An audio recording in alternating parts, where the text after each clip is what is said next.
My name is Claire Whitfield, and I'm 29 years old. For 6 years, I lived in the house my late father built with his own hands, a house he left to me in his will. I never thought a single sentence at a Sunday dinner table would end with me packing a suitcase that same night. But it did.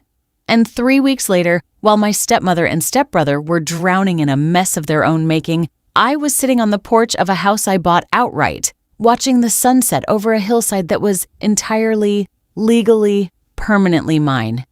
Here's how it happened.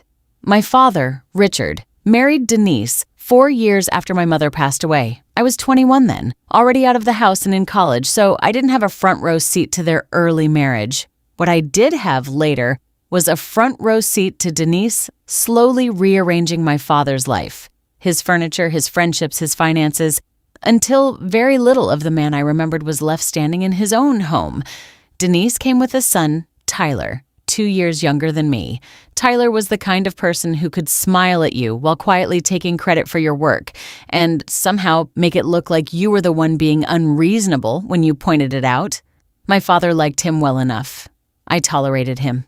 That was the arrangement for years. When my dad got sick, pancreatic cancer, diagnosed far too late, everything moved fast. He had 18 months. I moved back into the house to help care for him because Denise, despite living there, always seemed to have somewhere else to be during the hardest parts. Doctor's appointments, middle-of-the-night pain, the last conversations. I was there for those. Denise was there for the funeral photos. In his will, my father left the house to me outright. Not split with Denise, not shared with Tyler. To me. He'd told me privately, a few months before he passed, that he wanted me to always have some place that was solid ground. Denise was given a modest cash inheritance and lifetime use of a separate rental property my dad owned. More than fair, by any reasonable measure.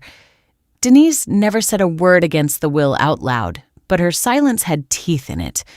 For reasons I've spent a long time examining, I let Denise and Tyler continue living in the house with me after Dad died.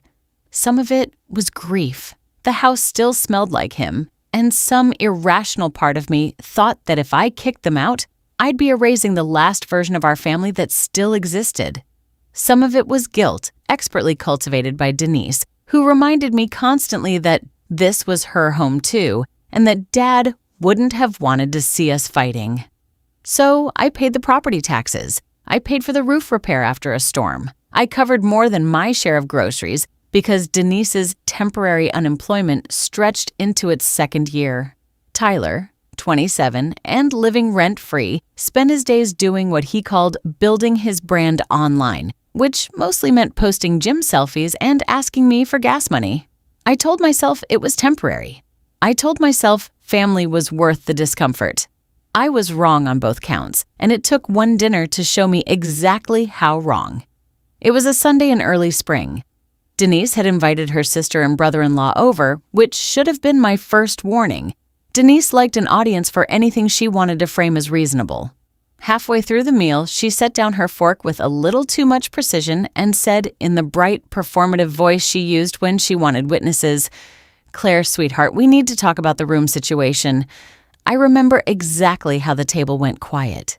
"Tyler's business is really taking off," she continued, "and he needs a proper home office.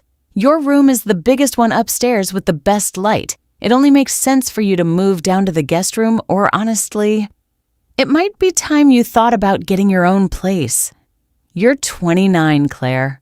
Most women your age have moved on by now." I sat there for a moment, genuinely trying to understand if she had somehow forgotten whose name was on the deed. She hadn't forgotten. She simply didn't think it mattered. "Either you give the room to Tyler," she said, and here her voice sharpened, dropped the performance, went straight for the vein, "or you can pack your bags and get out. This is Tyler's home too, and it's about time you stopped acting like you own the place." I want to be honest, I did not own the place technically in that moment. Not in the way most people think of ownership, sitting at a dinner table with people who'd lived there for years. But legally, on paper, in the eyes of the county recorder's office, I owned every square inch of it. I didn't raise my voice, I didn't cry, though something in my Chest cracked quietly, the way ice does before it fully breaks. I looked at Denise, then at Tyler, who wouldn't meet my eyes, and I said, "Okay." That was it. Just, okay. I got up, cleared my plate, thanked Denise's sister for the pleasant evening, and went upstairs to pack. I didn't pack in anger. I packed with a strange, cold clarity I'd never felt before. Clothes, my mother's jewelry box, my father's watch, the folder of documents I kept in my closet, the will, the deed, the property tax records, everything with my name on it, in black and white. I spent that night at a hotel. The next morning, I called a real estate attorney my father had used for years, a man named Gerald Okafor, who had known me since I was a teenager. I told him what happened. He was quiet for a second, then said, "Claire, do you understand that you don't actually have to leave your own house?" I did understand that, but I also understood something else. I didn't want to fight Denise for space in a house that had become, in every way that mattered, hers. I wanted out, cleanly, permanently, on my own terms. So instead of fighting for the house, I decided to sell it. While Gerald handled the legal notice to Denise, informing her formally that as the sole legal owner, I intended to sell the property and that she and Tyler would need to vacate within 30 days. I started house hunting. I found it on my 4th day of searching. A modest 3-bedroom house on a hillside about 40 minutes outside the city, with a wraparound porch and a view that stopped me mid-sentence the first time I saw it. It wasn't fancy, but it was quiet. It was mine from the moment I signed, and nobody in it had ever told me to pack my bags. I used part of my savings and a private sale I arranged quickly on my father's house. Gerald helped me find a buyer within 2 weeks, an older couple who paid cash and wanted to close fast, to buy the hillside house outright. No mortgage. No shared deed, no Denise. 3 days after I moved in, sitting on that porch with a cup of coffee and absolutely nowhere I needed to be, my phone started ringing. It turned out Denise had never actually understood how lifetime use of the rental property worked. She'd assumed, incorrectly, that she also had some ongoing claim to my father's house, some vague moral ownership that would let her stay there indefinitely regardless of what happened to me. When she received the legal notice that the house had been sold and she had 30 days to vacate, she was, by all accounts, stunned. She called me 11 times in 2 days. I let most of them go to voicemail. When I finally answered, her voice had lost every ounce of its dinner table confidence. "Claire, you can't just sell your father's house. Where are we supposed to go?" "You have the rental property Dad left you," I said. "It's not the house you're used to, but it's yours. Lifetime use, no rent. I'd start packing." "But Tyler's business, his office is set up there." "Tyler's 27, I said. "He can set up an office anywhere. He can even get a job." There was a long silence, then something that sounded almost like her old warmth, deployed one more time as a last resort. "We're family, Claire." "You told me to pack my bags and get out of a house I owned," I said. "I did. I'm just surprised you're upset that the house came with me."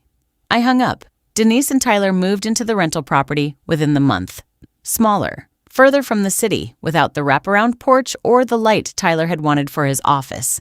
Tyler's online business, as it turned out, had never actually made real money. Without free rent and free groceries subsidizing his lifestyle, he took a job at a warehouse distribution center within 6 weeks.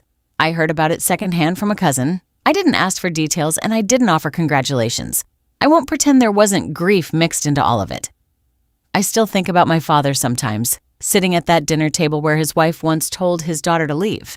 I think he'd have been furious, not at me, but at himself for not seeing clearly enough what Denise would become once he wasn't there to balance her. But mostly, when I think of that Sunday dinner now, I feel something closer to gratitude.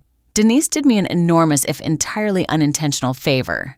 She forced me to stop living in the past, stop subsidizing people who saw my generosity as an obligation rather than a gift, and finally build something that was mine. Chosen, deliberate, and completely free of anyone else's conditions. These days, my mornings start on that porch. Coffee, the hills turning gold as the sun comes up, no one telling me where I'm allowed to sleep in my own house. Gerald still checks in on me every few months, more as a friend than a lawyer at this point. Denise hasn't called in almost a year. Tyler sent one message, months ago, apologizing in the vague, self-serving way people apologize when they want something rather than when they mean it. I didn't respond. Sometimes the kindest thing you can do for people who've mistaken your patience for weakness is simply stop being patient. Quietly, without a scene, without giving them the satisfaction of a fight. I packed my bags that night, just like Denise told me to. I just never told her I'd be taking the ground out from under her, too.